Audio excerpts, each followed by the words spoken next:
ganda ni ano, Lloyd. Highlight.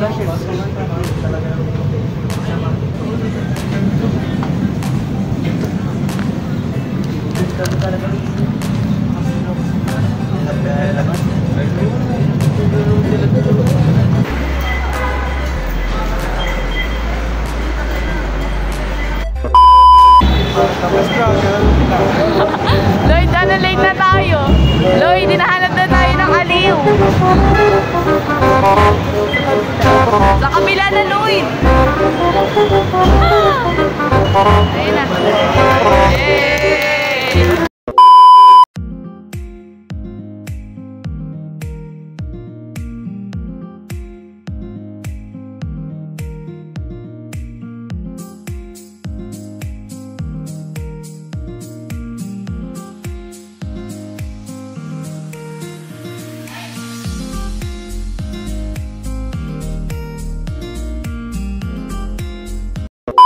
Broadcast kasi namin dun sa taas kasi meron na kaming Aliw Channel 23. So, teleradyo muna yon. Lahat ng content ng radyo nasa TV muna.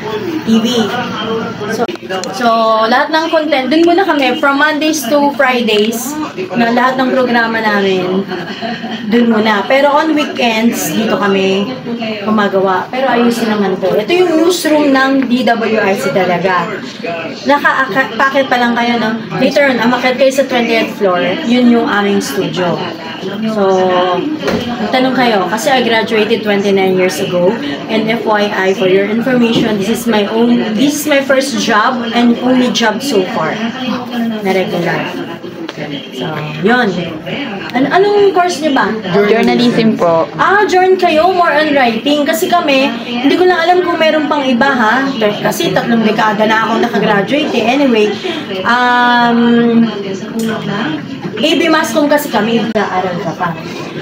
Since kayo ay journal students, mas magandang lagi kayong nakatutok sa mga news, mga balita, kasi di ba dun sa mga interviews na kagaya niya na minomonitor namin, sa mga interviews na yan, dyan kayo matututong mag-isip ba kung paano nyo kukunin yung idea nung na-interview, or paano kayo bubuo ng idea o opinion nyo.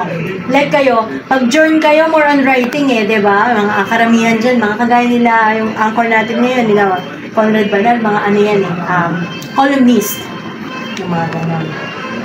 Learn the trade, the trend, yung mga ganun. Kasi nagbabago, di ba? Like ngayon, social media na, eh. Pero, proud pa rin kami na hindi mawawala ang radio. Kahit anong mangyari. Dahil, marami pang bahagi ng Pilipinas, mga kasulok-sulukan. Wala namang internet nun, hindi naman naaabot, eh, di ba? Ang gamit lang, yung mga bahay isda nga, ang gamit lang, transistor radio, di ba? Nilalagyan mo lang ng battery, hindi mo nga lang sinasaksak yun, eh.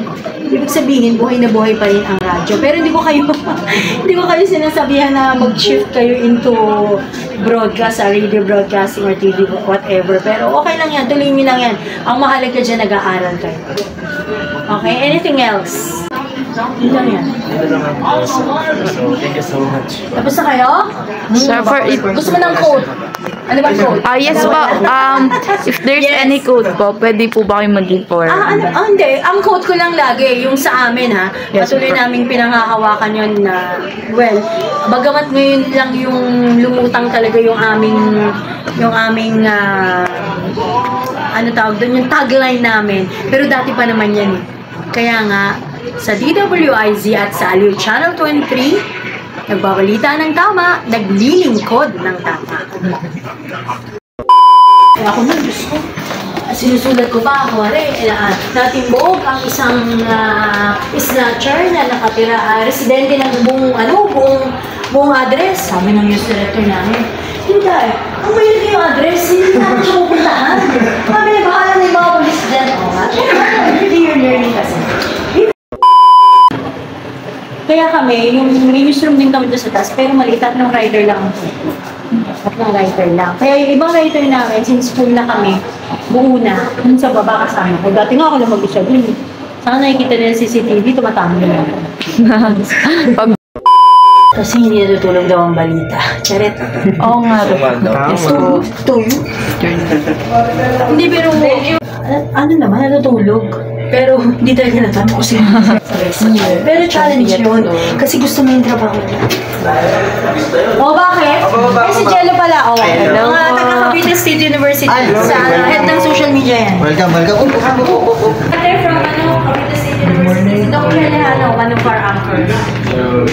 Morning po. Ito, yun yung tinatawag podcast. Diyan sila nagre-recording sa TV. Unang Rotary, Sir, padagdag pa ng 3 galing sa babae. Hello po. Mga magkakaklase rin. Si Sir Den, nakita nyo kanina. Magagap naman eh. Pag nag-gap ka na ba? Ala, wait, sali kami. Magagap ka ba? LG at former Tourism Secretary Alunan na magre-resulta ito sa mas marami pang kolaborasyon at proyekto para sa lahat ng Rotary Club sa buong Asia. Mayroon na kanya silang isinagawang pagpupulong na bahagi ng paghahanda para sa Ayan, game. 1, 2, sama. 1, 2, Waki. 1, 2, Dito sa City State Center. Maraming salamat, Aliw Broadcasting. Woo!